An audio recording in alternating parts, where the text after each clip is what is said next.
அன்பு நண்பர்களே, இன்றைய தலைப்பு என்ன அப்படின்னு பார்த்தீங்கன்னா, மாற்றி பிறத்தல். மாற்றி பிறத்தல்னா என்ன அப்படின்ற மாதிரி ஒரு நண்பர் ஒருத்தர் கேட்டிருக்கிறாரு. சித்தர்கள் சொல்கிறாங்களே மாற்றி பிறக்க வேண்டும் என்று. அந்த மாற்றி பிறத்தல்னா என்ன அப்படின்னா, நீங்கள் கேள்விப்பட்டிருப்பீங்க,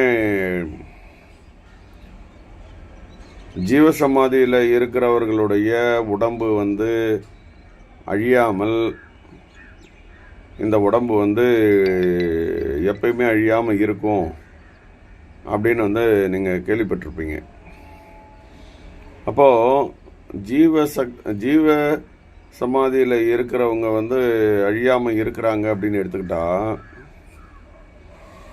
இந்த ஜீவசமாதி அடைந்தவர்கள் நம்ம ஆரம்ப காலத்துலேருந்து இப்போ எடுத்துக்கிட்டோம்னா ஒரு கோடான கோடி மக்கள் ஜீவசமாதி அடைஞ்சிருப்பாங்க.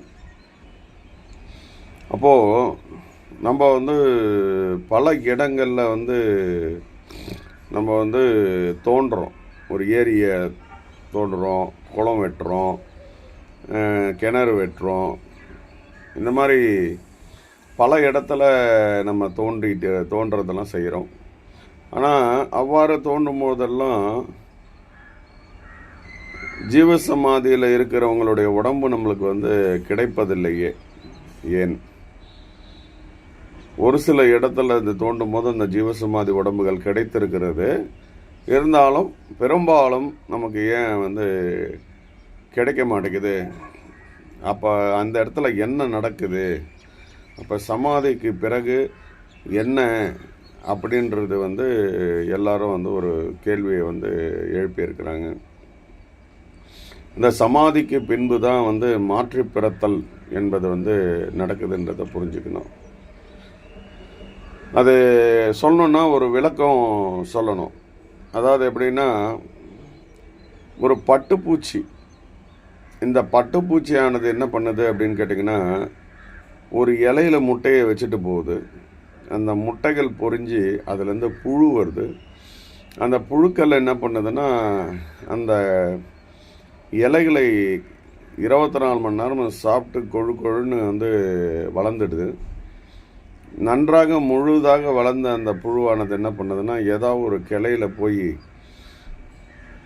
தன்னுடைய உடம்பை சுற்றி ஒரு கூடை கட்டிக்குது.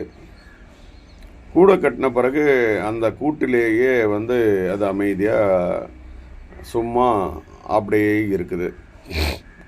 ஸோ சில நாட்கள் கழித்து பார்த்திங்கன்னா, அந்த மெட்டமார்பிசஸ் அப்படின்னு சொல்லுவோம். அந்த கூட்டிலிருந்து ஒரு பட்டாம்பூச்சி வெளியில் வருதுங்க. இப்போ நன்றாக கவனிக்கணும்.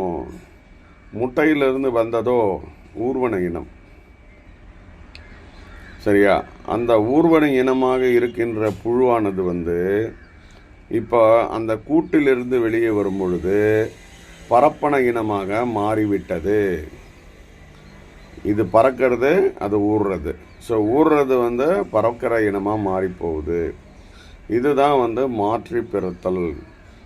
இது எப்படி நமக்கு ஒப்பாகும் அப்படின்னு கேட்டிங்கன்னா, ஜீவசமாதியில் அந்த உடம்பானது அப்படியே சும்மா அமைதியாக அப்படியே இருக்கக்கூடிய அந்த சூழ்நிலையில் மாற்றி பிறத்தல் என்ற ஒரு நிகழ்வு நடக்கிறது. அது என்ன ஆகும் அப்படின்னு கேட்டிங்கன்னா, அந்த உயிரும் உடலும் சேர்ந்த நிலை தான் சமாதி நிலைன்னு நம்ம சொல்லியிருக்கிறோம். அந்த உயிரானது உடலை முழுமையாக ஆக்கிரமித்து, முழுமையாக அந்த உடலை ஆக்கிரமித்த பிறகு என்ன ஆகும் அப்படின்னு கேட்டிங்கன்னா, அது எப்படி சொல்லணும்னா, இந்த உடம்பு இந்த உயிரில் கலக்க கலக்க கலக்க கலக்க அந்த ஒரு நிலை வந்த பிறகு என்ன ஆகும்னு பார்த்தீங்கன்னா, அது ஒளி தேகமாக மாறிவிடும். இப்போ பாபாஜி அவதார் நம்ம கேள்விப்பட்டிருக்கோம். அந்த மாதிரி ஒளி தேகமாக மாறிவிடும். சித்தர்கள் எல்லாமே அந்த சூட்சம அருவுருவ தேகத்தில் தான் இப்போ இருந்துகிட்ருக்கிறாங்கன்றதை நீங்கள் புரிஞ்சுக்கணும். ஸோ ஜீவ சமாதியில் இருக்கிறவங்க வந்து இந்த மாதிரி உருமாறி விடுகிறார்கள். எது மாதிரி? அருவுருவ நிலைக்கு மாறிவிடுகிறார்கள்.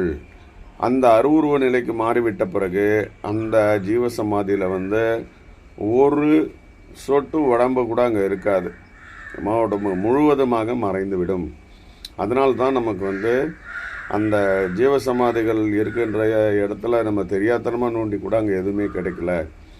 அது வந்து அந்த உடம்பை மண்ணு திணிச்சு அப்படின்றது வந்து உண்மை அல்ல. இந்த மாதிரி மாறி போகிறது தான் மாற்றி பிறத்தல் அப்படின்றத நீங்கள் புரிஞ்சுக்கணும். இந்த ரூபத்தில் தான் சித்தர்கள் நம்மளுக்கு வந்து காட்சி கொடுக்குறாங்கன்றதை நம்ம வந்து தெரிஞ்சுக்கணும். ரைட்டா?